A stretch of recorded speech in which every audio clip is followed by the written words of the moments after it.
Então, vamos ver agora sobre as funções, começando pelas funções preparatórias, que são as funções G. As funções preparatórias, elas definem o modo como a máquina vai executar as operações. Então, elas preparam informações como tipo de coordenada que a gente está usando, se é absoluto ou incremental. Nelas, a gente define se a máquina está trabalhando em polegadas ou milímetros. Aqui a gente define também trajetória da ferramenta, se eu estou fazendo uma trajetória linear, se eu vou fazer um raio e assim por diante. Avanço, velocidade da ferramenta. Então, todas essas funções que preparam a máquina e controlam os eixos X e Z, que são responsáveis pelo movimento da ferramenta, fazem parte das funções preparatórias, certo? Antes de começar a falar sobre elas, uma informação importante é que elas podem ser modais ou não modais. Uma função modal é uma função que eu escrevo em um bloco e nos outros blocos seguintes, essa função vai continuar valendo. Ela vai ficar gravada na memória do comando até que eu cancele ela com outra função modal. Então, tem que tomar cuidado com isso, porque às vezes a gente põe uma função para fazer um raio e no bloco seguinte já é um movimento linear. E se continuar na função de raio, aí a usinagem dá errado. Depois a gente vê melhor sobre isso. E as funções não modais, a gente tem que reescrevê-las toda vez que a gente precisar usar, porque elas não ficam gravadas na memória do programa. Então, cada bloco que eu precisar usar uma função não modal, vou precisar reescrever, certo? Vou explicar sobre as principais funções que a gente vai usar aí ao longo das aulas. Não vou falar sobre todas. Aqui na descrição do vídeo eu vou deixar para vocês o link lá do blog, que eu estou postando toda a matéria de CNC, e eu postei a lista completa com todas as funções. Então, tem lá. Vou falar aqui das mais usadas por nós, começando pela função G00, que é a função de posicionamento rápido. Essa função de posicionamento rápido, ela faz com que a ferramenta se mova até o ponto programado na maior velocidade possível e pelo menor trajeto possível. Então, sem controle nenhum. A gente só vai mandar a ferramenta para o ponto o mais rápido possível, certo? Para que a gente usa essa função? A gente usa quando a gente está movimentando a ferramenta livre, sem contato com a peça. Então, toda vez que eu estou afastando a ferramenta da peça ou mandando a ferramenta para o ponto de aproximação, toda vez então que eu estou mandando a ferramenta para algum ponto que não está em contato com a peça, eu vou usar o posicionamento rápido para ganhar tempo na minha usinagem, certo? E uma observação importante é que a gente nunca pode usar posicionamento rápido quando a gente estiver em contato com a peça. Então, quando a gente estiver usinando, nunca pode ficar em G00. Lembrando que G00 é uma função modal, então tem que tomar cuidado. Toda vez que a gente for usinar a peça, nós temos que usar outra função que cancele o posicionamento rápido, certo? Aqui do lado tem um GIF como exemplo. Prestem atenção em toda vez que a peça que a ferramenta se afasta da peça, como ela muda de velocidade. Ela anda muito mais rápido quando ela não está em contato com a peça, ok? Continuando. G01 é a interpolação linear com avanço controlado. Para início de conversa, o que é interpolação? Interpolação é a gente controlar a trajetória da ferramenta. Então, agora, usando essa função, a gente já vai ter total controle sobre a trajetória da ferramenta.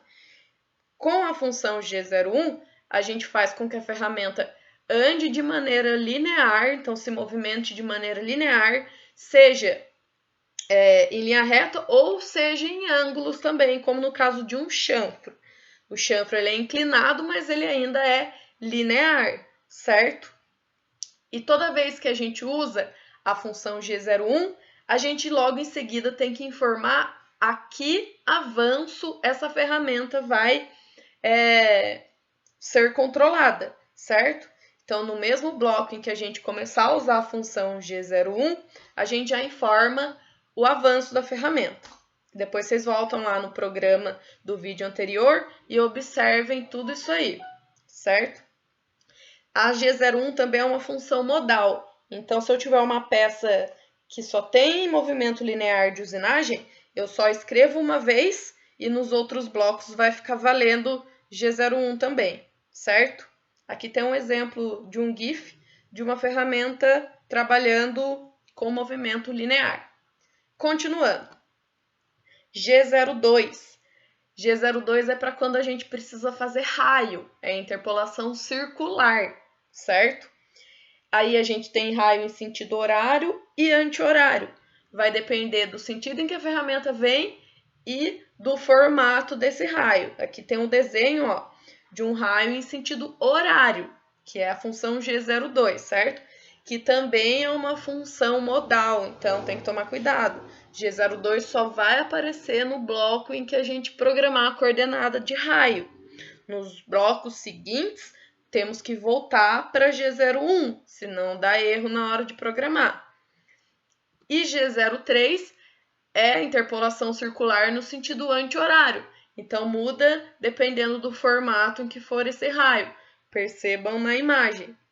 Agora, o sentido da ferramenta continua o mesmo, mas o formato do raio mudou. Agora, essa ferramenta vai ter que fazer um trajeto anti-horário para realizar esse raio, certo? Também é uma função modal. E é nesse bloco do raio, que a gente usa G02 ou G03, é que a gente tem que informar, além das coordenadas x e z, também o valor R, que é o valor desse raio, ok? Depois eu preciso que vocês voltem lá para analisar tudo isso no programa de exemplo. Continuando. G20 e G21. G20 é quando a gente vai programar em polegadas e G21 quando a gente vai programar em milímetros. Geralmente, todas as nossas atividades a gente vai programar em milímetro, então sempre usaremos G21, certo? Então, todos esses códigos vão ficar ali nos comandos tecnológicos, definindo todos os parâmetros de trabalho da máquina. G40 cancela a compensação do raio da ferramenta. Vamos ver o que é isso então. Aqui do lado direito, na parte de cima, tem o desenho de uma ferramenta de corte. Toda ferramenta, independente do ângulo que ela tenha na ponta, ela sempre vai ter um raiozinho na ponta. Ó, vou circular o ponto teórico. Prestaram atenção? O ponto teórico de uma ferramenta é exatamente o ponto da coordenada que a gente programa. Mas vocês podem perceber, como ele é teórico, a ferramenta nunca atinge exatamente o ponto teórico, por causa do raio. E isso pode causar problema se eu estiver usinando uma peça com uma tolerância dimensional muito restrita. Então, isso pode causar desvios de medida e, dependendo da tolerância, eu posso até matar a peça. Para isso, o CNC tem uma opção de compensar esse raio da ferramenta. Então, se a gente estiver trabalhando com uma tolerância muito restrita de dimensões da peça, podemos usar a compensação desse raio da ferramenta. Não vai ser o nosso caso nas atividades, porque a gente não trabalha com tolerâncias restritas, então geralmente a gente vai usar o G40, que cancela essa compensação do raio da ferramenta, certo? Mas, se por acaso houver necessidade de compensar, temos o G41 e o G42. G41 compensa o raio à esquerda, G42 compensa o raio à direita. Aí vai depender do sentido em que a ferramenta for trabalhar, certo? Que tem duas imagens. Sempre compare a ferramenta ou com a sua mão direita ou com a sua mão esquerda para saber para que lado você vai precisar compensar esse raio de corte. Vamos continuar então. G53 ativa o zero máquina como referência. Eu coloquei para vocês aqui só como medida de exemplo, mas geralmente a gente nem usa esse código nas nossas atividades, certo? O que a gente vai usar bastante é o G54, que ativa o zero peça como referência. Esse é importante para a gente. O zero peça, a gente tem alguns espaços aí para gravar. A gente tem do G